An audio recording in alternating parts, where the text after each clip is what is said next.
Hello, Oromo, akam jirtu. Hiriira Washington DC deemaa jirra. Hiriira Washington DC sa'a 10 jalqaba Baltimore, Maryland irraa garasitti deemaa jirra.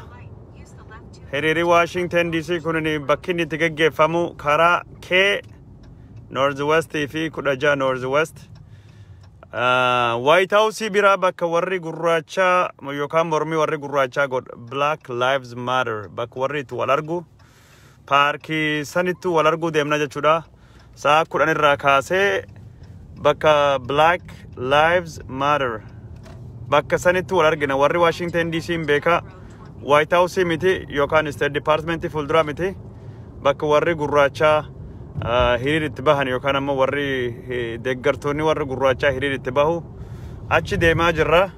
Achitti wal agarra. Karaan isinii barreessee jira Facebook gubbaatti K fi 16 K Northwest karaa karaan kan ammoo 16 Northwest karaa kan lamaan gubbaatti wal agarra. Achitti walitti dhufna. Maski hindagatina maski fudhadha. Nami cufti maski akkasiin qopheeffadha. Koota bishaan qabadha. Sanitizerii qabadha. Kana wajjin deemaa jiru jaalkiyya qalloo ishee jedhama. Si eessa dhufe? Utah irraa dhufe. Utah Salt Lake City irraa dhufe. Achi oofe dhufe. Guyyaa kam sirra fudhate? Guyyaa sadii konkolaataa oofee as Washington DC hariyyaa isaa jootee wajjin dhufan, jootee asheetee wajjin dhufani. Namni Salt Lake City irra guyyaa sadii oofee guyyaa sadii karaa bulee harmi dhufe. Warri qarqara Washington DC jirtan irra nafina Oromoon hedduutu jira. Bakki hiriira irra deebi'ee sanitti hima. Bakki hiriiri guyyaa har'a itti godhamu K fi 16 White House bira bakka Black Lives Matter protestitti wal argan. Achitti wal agarraa jiranii adreesii kan share godha. Eessa deemaa jirta Kadiroo? Okay, bakka hiriira deemaa jira. Bakka hiriira dhaqaa jira. Hiriira Washington DC karaa K fi 16 bakka warri mirga gurraachaa falmu itti wal argu. Bakka sanittu wal argu deemna. Sa'a 10 irraa kaasee hiriirri jalqaba. Achitti argamne OMN illee jira. Live isinii dabarsa. OMN miidiyaa hedduutu jira. Hedduun isaanii jechuun qajeelumatti sagantaa kan qabatanii isiniin kagahan taha. Anilleen yoo haali naami jahe ka qabadhee isinii dabarsu tahuu fi kacarraaqu tahuu kiyyasumaan isin beeksisu deema. Namni gar hundarra dhufe Portland, Oregon, Washington, Seattle, Salt Lake City, Phoenix, Arizona, Atlanta, Kansas, Chicago, Illinois, St. Paul, Minnesota, Minneapolis, Minnesota, New York City, Albany, New York, Virginia, Charlesville. Gari namin dhufiniif hin jiru California bakka hundayyuu namin dhufe.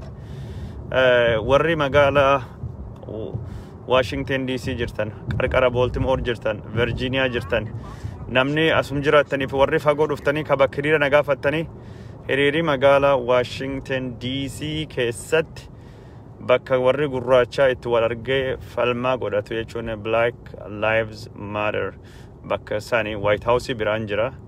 Karaan itti argamu qaxxaamura K fi qaxxaamura 16 K Street Northwest 16th Street Northwest bakka karaan kun lamaan itti wal qaxxaamura karaa lamaanii kan gubbaattu wal argitanii achitti wal argina.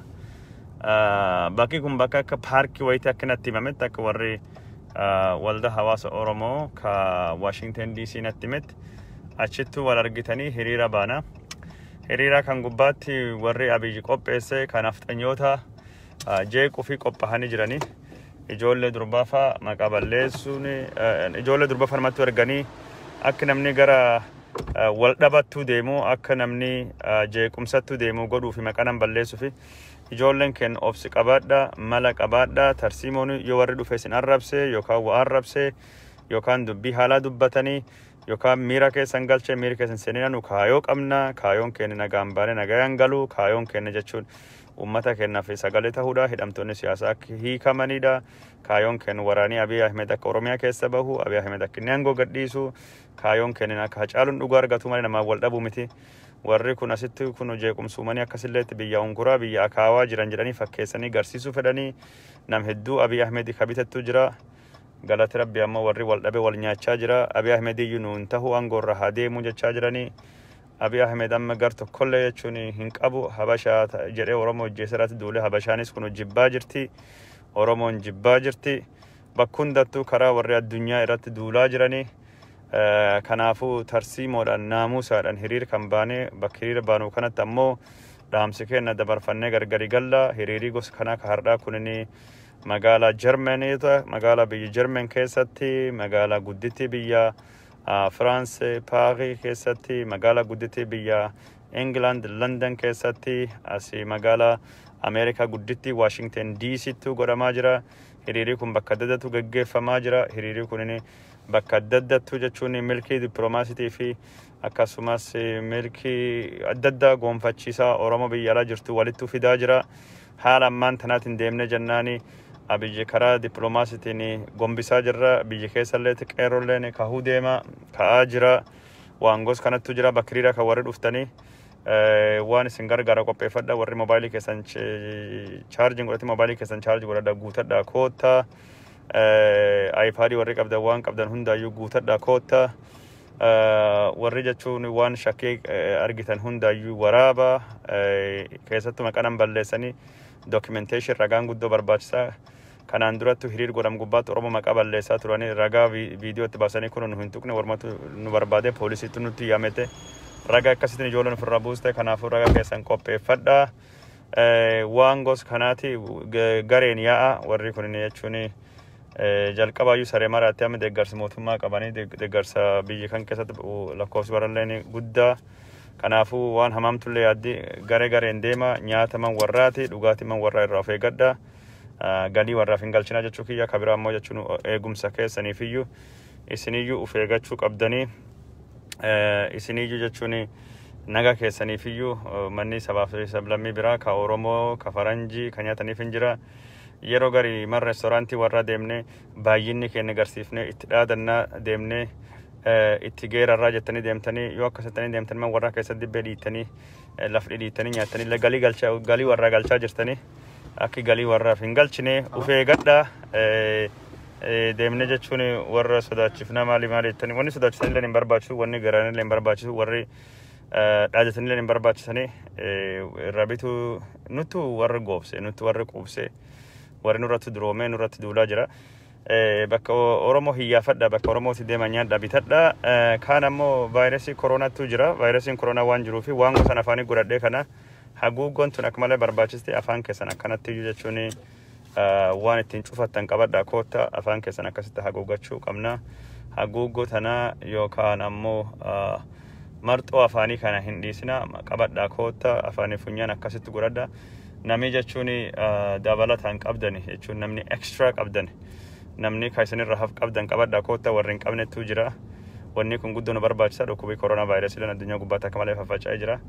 hiriir bahaa baanan jechuun amal dagachuu tokkotu jira garuu koronaan hin deemne koronaa hin dagatina kanaafuu waan kan qabadha koota kabira ammoo jechuun waan gos kanaa qabaattan qabadha ittiin koota xiqqaa guddaa sanitaayizer jedhama wanni kunini waan harka ittiin qulqulleeffatanii bishaan jiraate bishaan dhiqachuu hin dandahanii harka dhiqadhaadha koronaa vaayirasii ittisuun harki keessan dhiqadhaa keessattuu yoo waa qabattanii odoo fuula funyaanii afaan hin qabanneen durattu harki keessan dhiqadhaa qulqulleeffadhaa jedha sanitaayizerii gos kanaa fiddanii harki ittiin qulqulleeffachuu isin gargaara harki keessan qulqulleeffachuu fi akka waa hin tuqnee fi sanitaayizerii akkana kan qabadhaa koottaa xixiqqaa qabadhaa koottaa warri guddaa qabdanii namaan qooduu dandeettanii yookaan waliin qoodachuu dandeettanii sheer godhachuu bareeda warri hin dandeenye ammoo jechuun qofa keessanitti iyyuu qabadha ijoolleen hin jirani upstairs jira okay gatiin boonire buun dandeenye okay So warri waan akkasii kan qabdanii qabadhaa koottaa warri jechuun waan biraa ka harkettiin qulqulleeffatan qabdanii sanillee qabadhaa koottaa harkeessan qulqulleeffadha. Waan gos kanattu jira warri waraqata paper towel hand sanitizer jechuun ka waraqata jiidhi qabu qabdan ka akkasullee qabatanii ittiin dhufachuu hin dandeettanii. Sun hundinuyyuu hin ta'a kunis hin taha. Kaan kabira maali bishaan dhugan lafti akka malee oowwuti. Bishaan dhugan qabadhaa koottaa fincaan faatiin nama rakkisa akka malee hin dhugin agaruu bishaan dhuganii qabatanii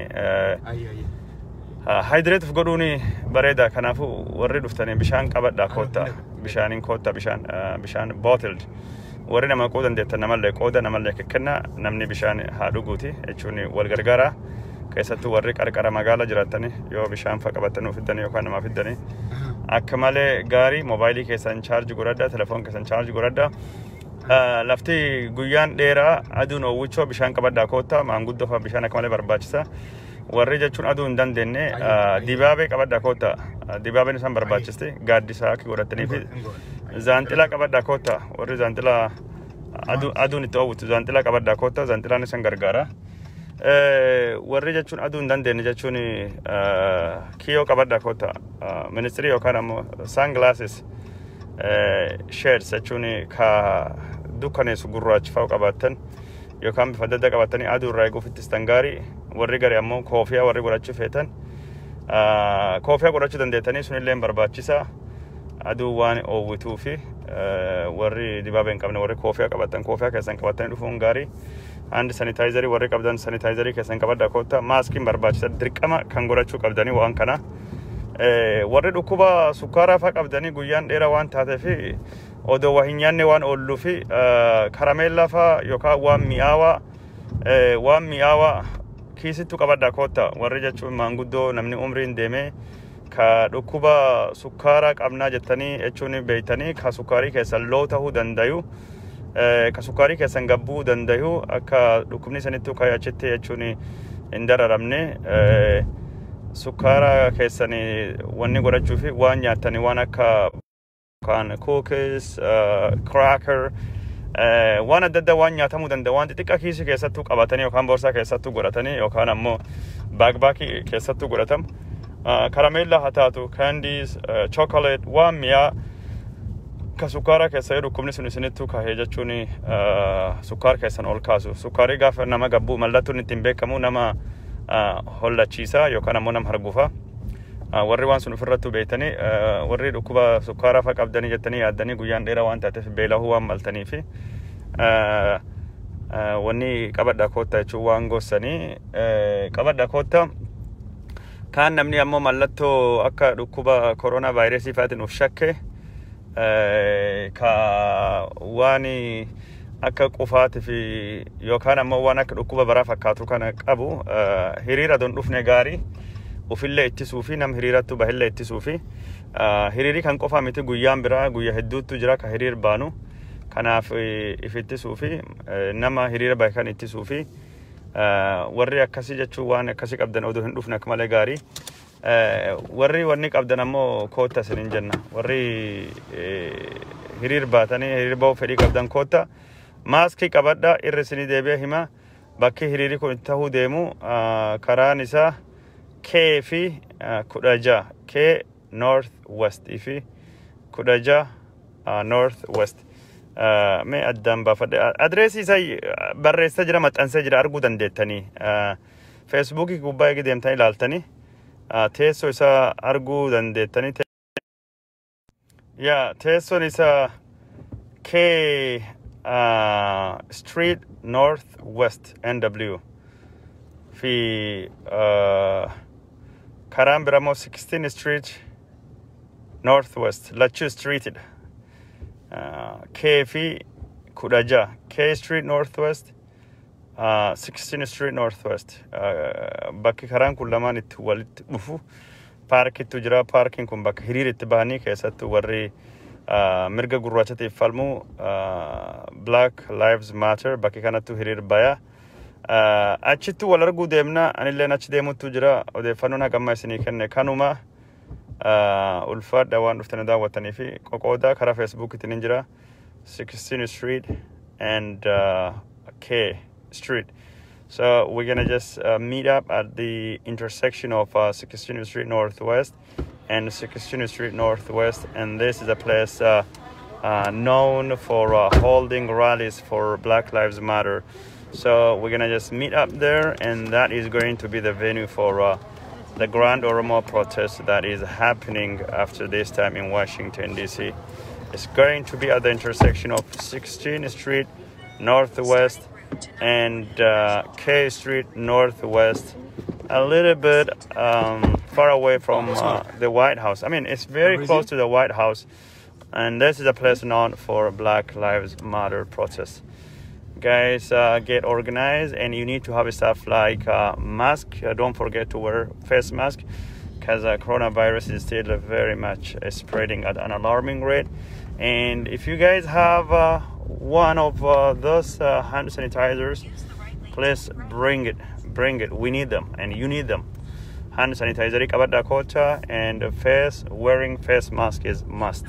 Don't forget to have face mask, and if you have symptoms like coughing, sneezing, it might be the case that you are infected with coronavirus, and you are advised not to come out to the protest place, because that is good to protect yourself and protect others from getting infected with coronavirus. So if you have a suspicion of acquiring coronavirus or anything like that, if you have got any kind of symptoms, please be advised not to come out, because we're going to have a lot of more protesters, so you can make it up sometimes in the future. Bring sanitizers like this one. Wearing face mask is a must. And also, if you have shades or sunglasses, if you have umbrella, and if you have what else? Shades, umbrellas, and all kind of protective gears like this one. All these are very crucial to have them. I have more people coming out from Seattle. Oh, okay. We got more crews coming out from Seattle. Hi, everybody. Hold on. These are people. Hello, Oromo. Hi.